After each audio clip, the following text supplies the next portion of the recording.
computer.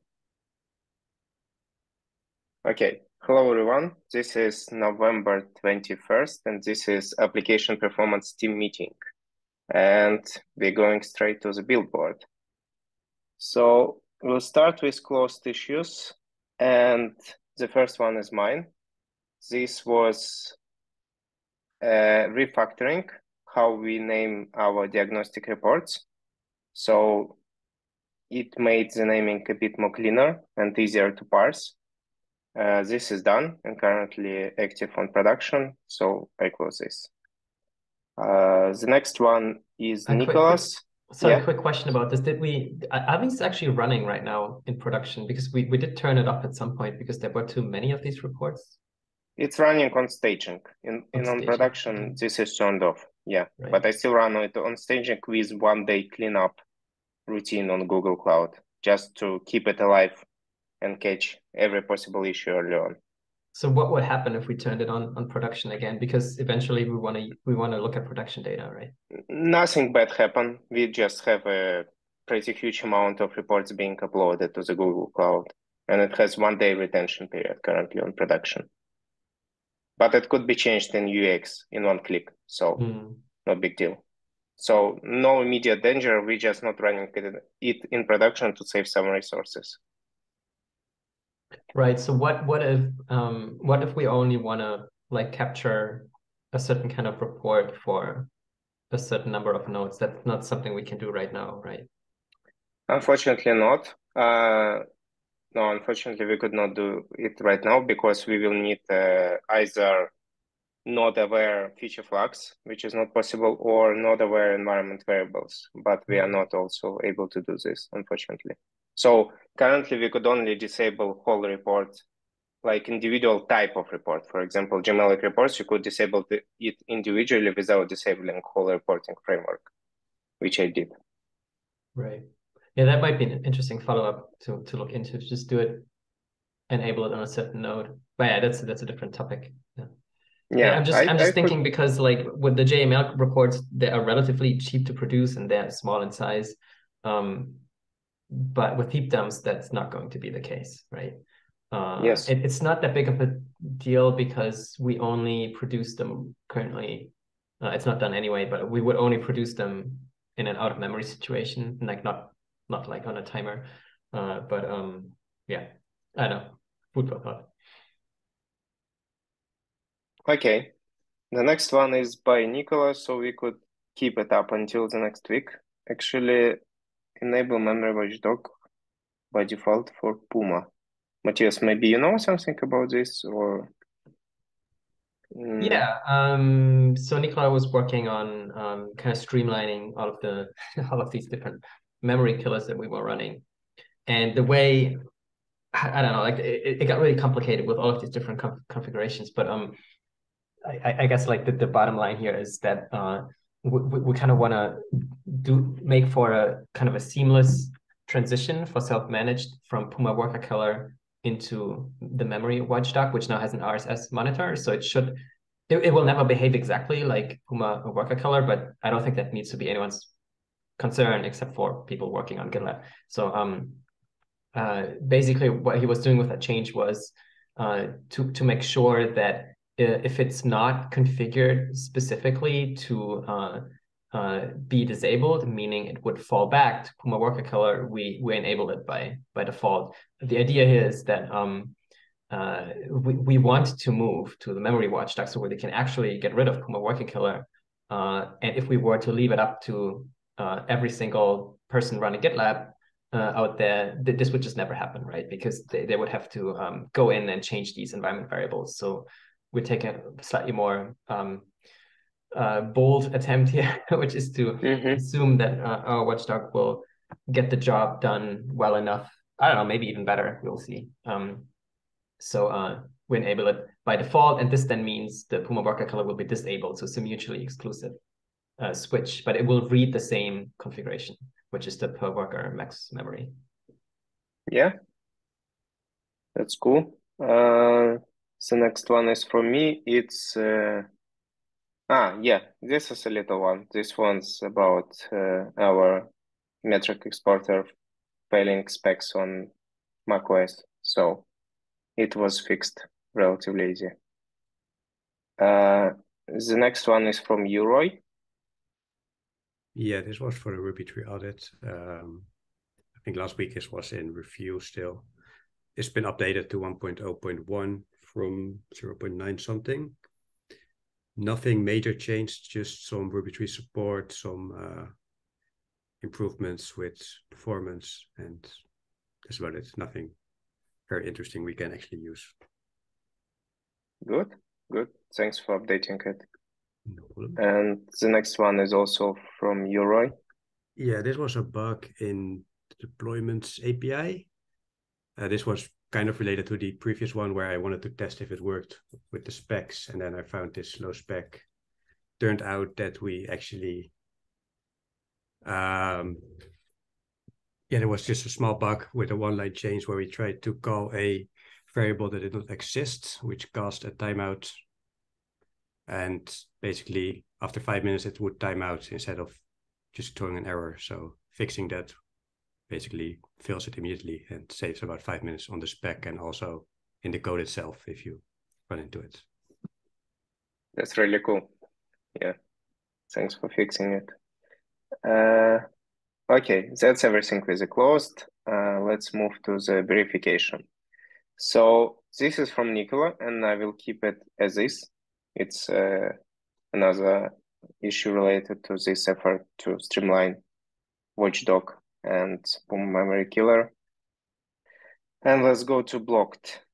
This one is also from Nicola, but it is still blocked. I can talk to this because we were both working on it.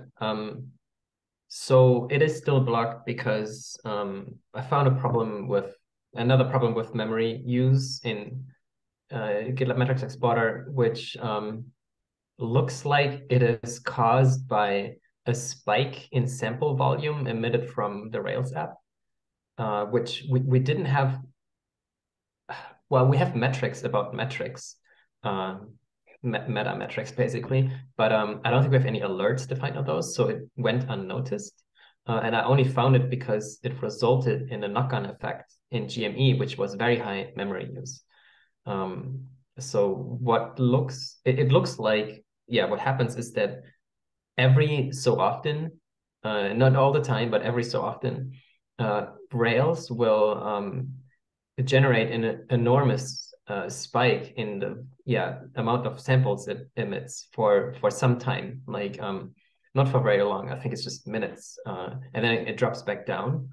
And because these are written to disk, and then the exporter doesn't look at file sizes, right? It just streams these things from disk, processes them in memory, and then renders them back out. So this then caused a very high memory use in GME. This is how we noticed the problem even. And it's not currently understood what the root cause is here. So I opened up 2 follow-up issues, one to investigate why is this even happening, because it doesn't sound right that the Rails app has these spikes in samples that it produces. That doesn't sound healthy. So that's the root cause we need to get to the bottom of and fix. But another related issue is that we should make GME kind of a bit more conservative with regards to what it actually ingests. And I don't know yet how we would best go about this. But yeah, I'm open for ideas. I guess there's many ways to go about it. We could look at making it more memory constant in use, so that we only ever hold, more than like a buffer of, X megabytes in memory, and anything else would just have to wait. That would most certainly increase latency, but that's maybe the right trade-off to make here. Or it could even do something like, I don't know, like it's just, I haven't really thought it through, but we probably need to do something about it, because it will take memory away from the C group, which is shared with the Puma and Scikit processes. So this could reduce in memory killers kicking in, like the Linux memory killer kicking in, and processes being reaped that shouldn't be reaped, and all of these things. So it's not good. So this is why I still consider this blocked because it is running on staging, and we have seen these problems on staging. It hasn't caused any major issues right now, but I haven't rolled it back. But I also don't want to proceed like putting it into production with these kind of problems still going on. So this work I think is scheduled for 15/7, so we can, yeah, if anyone has time, we can look into that. I agree. I already started looking into GME like since Friday we discussed it, so I will prepare something to try. The next one is also yours, Matthias, and I suspect we are blocked by the same reason that we need there's no update. GDK. I think. Yeah, There's no update. So, and the next one is also yours, Matthias. So this was another interesting one. So we added Google Cloud profiling support for GME, and it worked, but we then found out with a very funny bug that it was actually, we're actually not able to enable this in production if there is also another Go service running on the same pod, not even in the same container, on the same pod, that also uses cloud profiling. No, it's called continuous profiling in LabKit. And the reason is that this is configured with an environment variable, and the way our charts work is that they apply these at the pod level. So you set it, or you set it at the chart level, and then the way these charts operate, how it currently operates is it will set it in all containers configured for this deployment, right? So that then meant that GME was overriding cloud profiling for Workhorse. And this caused a really funny bug where they were both sending stack frames into Stackdriver on Google. So we had a profiler. So the profiler was showing a mixture of GME and Workhorse stack frames, which was very, very strange. It's very messy, and I don't know how to fix this. I created an issue in the distribution backlog because I think this might be a breaking change in the chart, and I don't really know how to fix this either. Because you need to patch the templates it uses to deal with this. I think Jason, I want to say, mentioned he would have a look, but he hasn't responded yet. It's not super critical. It's just a bit disappointing because we had to actually revert cloud profiling support in GME so that it doesn't, because otherwise setting this environment variable will enable it on both systems, and there will then always end up in a mess. And we don't want to disable it for Workhorse, that's for sure. So I had to roll it back in GME. Yeah. So we can't continue with this until that's fixed at the chart level, unfortunately. Okay, thanks for working on this. And moving to the in-depth, this is also from you, Matthias. So this builds on top of our diagnostic reports stuff and the memory watchdog, actually. So the idea is here that we'll add a second report, which is an object space dump, where we want to use this for memory, diagnosing issues with high memory use or memory leaks. And the idea here is that so I'm hooking. I have a POC for this ready. It's just waiting for some other refactors we need to get done. So the idea here is that we hook into on worker stop, and which is triggered by the memory watchdog whenever a worker's memory use kind of gets out of hand. And then the stop event will then in turn trigger a heap dump, and this heap dump will be written to disk and then picked up by the reporter or the uploader and put it into GCS where we can then download it. This one is a little trickier than the existing report that we have because the files can be so large, right? So I have a super rough POC sitting on my laptop. It's not in any MR yet. That works. So where it just takes an object space dump and then it gzips it. I just need to go back to a little refactor we were working on to extract some code that we will want to share between these reports. because otherwise there will be a lot of duplication of logic around logging reports, putting metrics into Prometheus, how files are named and correlated with the UUIDs, and all of this we would have to duplicate. So I'm kind of like, yeah, I kind of consider this part of this overall issue to do this refactor, but that's what I'm working on right now. Yeah, amazing. This one is from me. Actually, I haven't started working on this. This just a very small issue. I will pick it up when I will have like 1 hour or so, like free time. The next one is a little bit more interesting. That is what Matthias mentioned about reducing memory usage of GME. And on Friday, we paired with Matthias and we discussed how we actually work over the probes we have in our GME. And I just, as Matthias mentioned, we have a couple of ideas how we could immediately reduce the memory usage by not reading the file into memory. This is just an initial step, and we could go even further and do not pass a huge amounts of data between functions. So this is work in progress for me. I will likely present something this week.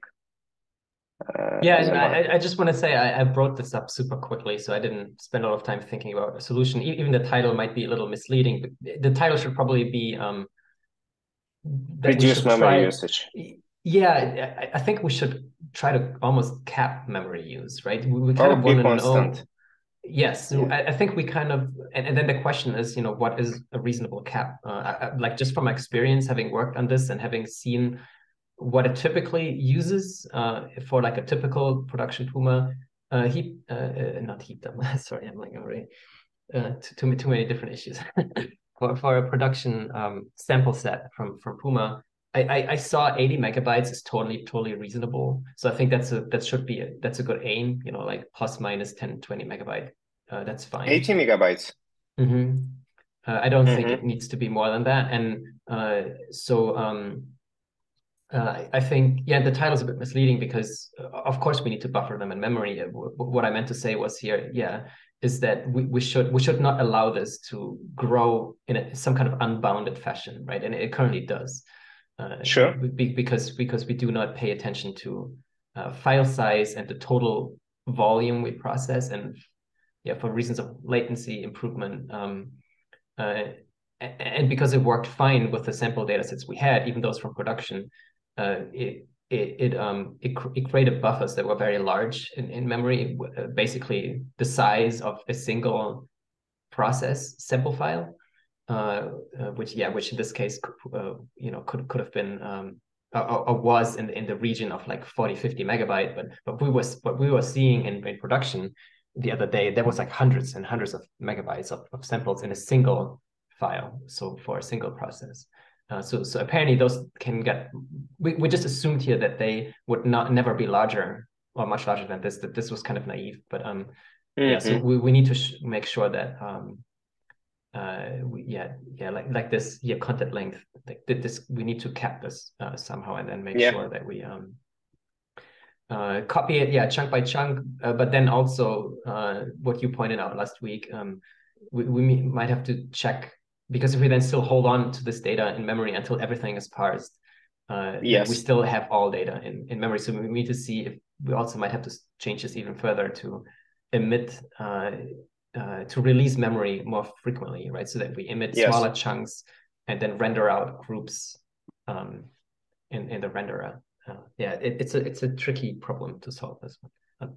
We'll likely do it in multiple steps. Yeah, I think like first we shave some memory here, at least remove the duplication of memory from reading the file and from calculating the samples, and then we figure out how I agree. I think that's a good approach. Let's do this. And then the great thing is that we have really good test coverage for the system. I'm actually super happy to say that, I mean, you found a weird inconsistency last week that we weren't quite able to explain, but it didn't actually cause problems, right? So we think it should cause problems, but we haven't seen it cause problems. But overall, we have pretty good test coverage, and I haven't seen a single bug so far, which is, I thought it was actually a good sign, right? That the system hadn't been used before, and so far we have found language. Yeah, and we started super test driven, right? With the comparison tests that from day one we were running acceptance tests against the Ruby exporter, so that we would always compare, are they producing the same JSON, the same textual output for the same sample sets. This kind of stuff helped then also iterate over performance to make sure that we don't regress on behavior. And we have the benchmarks for performance tracking. Yeah, and what I actually wanted to say was it's okay if we like make it a little slower. I think that's yeah, I think this is probably fine. So let's move in a direction where we trade off latency for lower memory use. That's a good start. Yeah, okay. And the next one is from Nicola, and in fact, I know that he has MR in review currently, so I will wait for him to apply my suggestions, and yeah, you can please proceed. No, I just wanted to quickly summarize what this is about. It's basically yeah. we added the RSS memory limit watchdog as a replacement for Puma Borka color, but it was kind of killing two birds with one stone here, because we can also use it for Sidekick, because for Sidekick we currently use the Sidekick memory killer daemon, which is the memory killer we had in place originally for Sidekick, but we're also looking to replace this one with the watchdog. So but we had to extend it a little bit to understand the same settings that Sidekick memory killer daemon was using. So so this required another change. So basically, after this is done, we'll be in a position where like Watchdog can actually take on these roles, right, for all of these different environments, which is pretty cool. Yeah, okay, cool. Thanks, Nicola, for working on this, if you're watching this. Yeah, and this is everything from in-depth. So let's move to our custom nodes. So what I actually noticed that we have a couple of issues when I was doing a planning issue. I noticed that we have a couple of issues planned for this milestone, which are not in our typical discussion loop. So maybe we could touch them and be aware of them. So this one is actually assigned to our team, as far as I know. And let me double check. Yeah.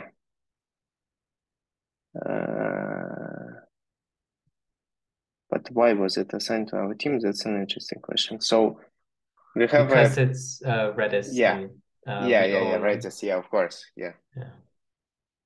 So this is currently quarantined, but yeah, we've been asked to fix this spec. And currently this is P2S2. I'm not sure if this is exactly correct priority, but I guess it's worth checking this. So if some of us will have some time, we could fix this issue. Maybe it will be relatively simple, who knows? So, and Sean also started some investigation, so maybe worth checking what he found. This is the first one. The second one is also interesting. I believe Nicola knows what to do with this, because I think somebody asked Nicola, this one. Let me check. Yeah, this is about our Sidekick delay strategy. So we have a certain condition which is not exactly handled. So this is something maybe Nicola could say more on the next team meeting, but this is also P2S2 in our team. So something we should handle on this milestone. So feel free to pick up or contact Nicola and maybe discuss with him. The next one is from Sidi. He's not attending. I'll read from him. So Sidi asked if we are aware, if we are able to move our team meeting for the next 2 hours later. So I think me and Roy are fine. What about you, Matthias? Is it too late for you? What do you think? It's pretty late for me, but I can do it. Yeah, I can shift my hours a little bit on Mondays, I guess. Okay, I will write. something like this for you.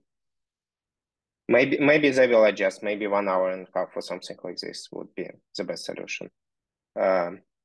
So the next is also a question for Roy from CZ. So, and Roy answered that we could remove. Yeah, so a bit of context is a feature flag from the custom SLIs for global search still. It's been removed from the code for quite a while now. It's just the feature flag still exists, so I should just run the command in the Slack channel to remove it. I will do that sometime this week. Yeah. Thanks. And we have a bit of time. Maybe we could discuss Ruby 3 progress. So I see that Matthias updated an issue. Let me find it.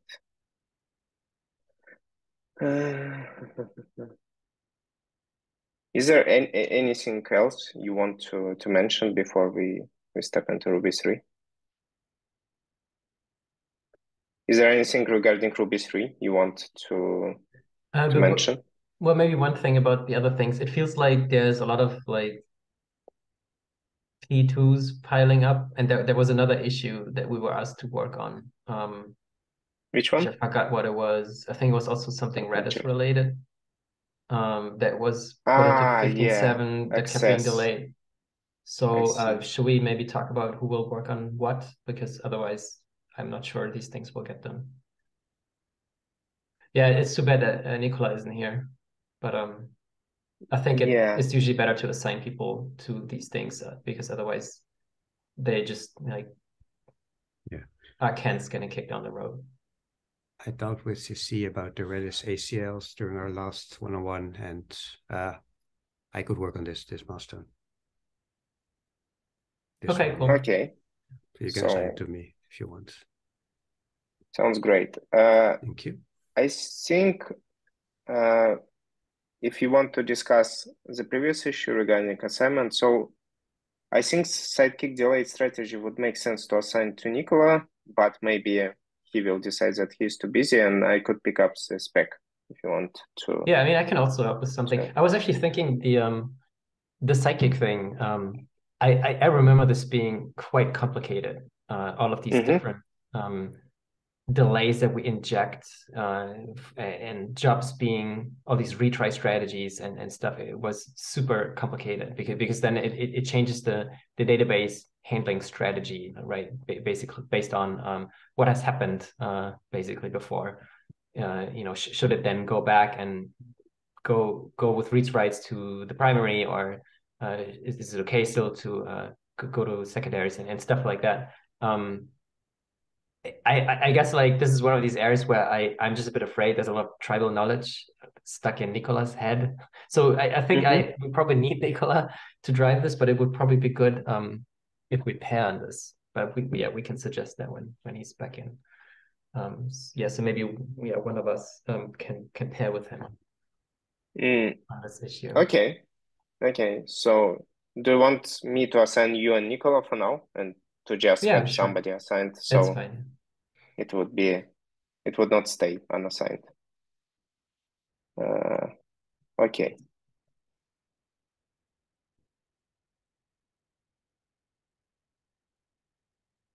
Cool.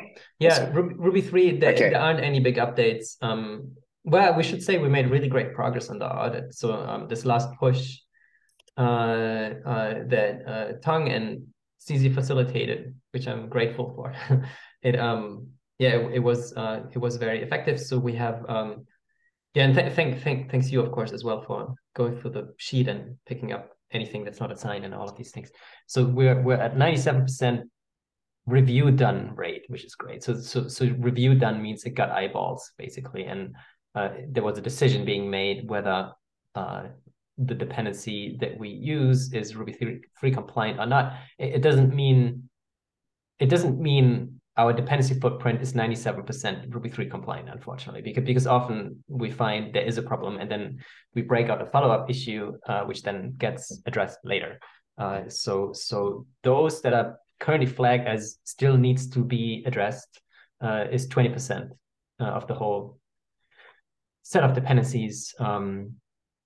yeah, so there's still some work to do, but it's still really good progress. Like, because just a few weeks ago, I think we were at like 70 or so. So there was a pretty big jump. Other than that, I'm currently looking to form kind of like a tighter task group. I don't want to call it a working group because we haven't formally set up a working group, and I would like to avoid actually setting up a formal working group because that comes with some process overhead that I don't think we need. But let's see where that goes. And the reason being that we still have problems in some areas like CI/CD and also the GDK, which kind of stops us from making further progress, right? Because we need to resolve these super basic issues before we can even consider, attempting a deploy anywhere or even testing it, right?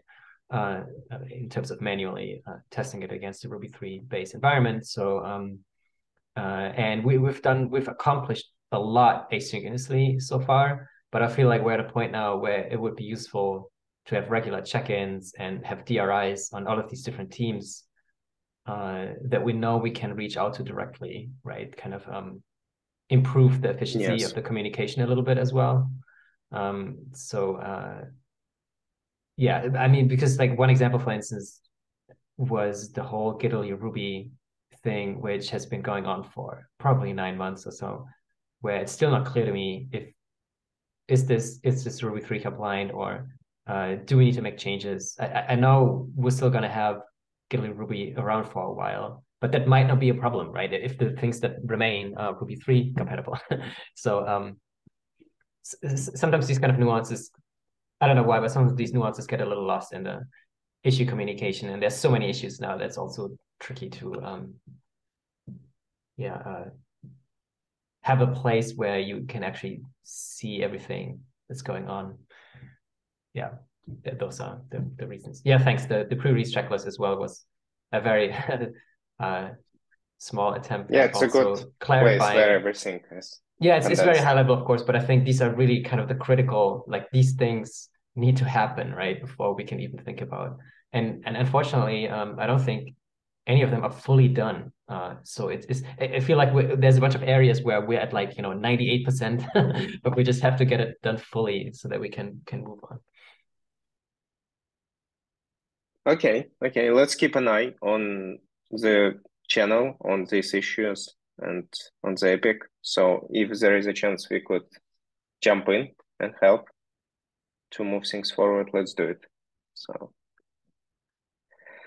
yeah, I think that's it, at least from me. Is there anything you want to mention, to discuss, to cover? No? Okay, let me stop recording.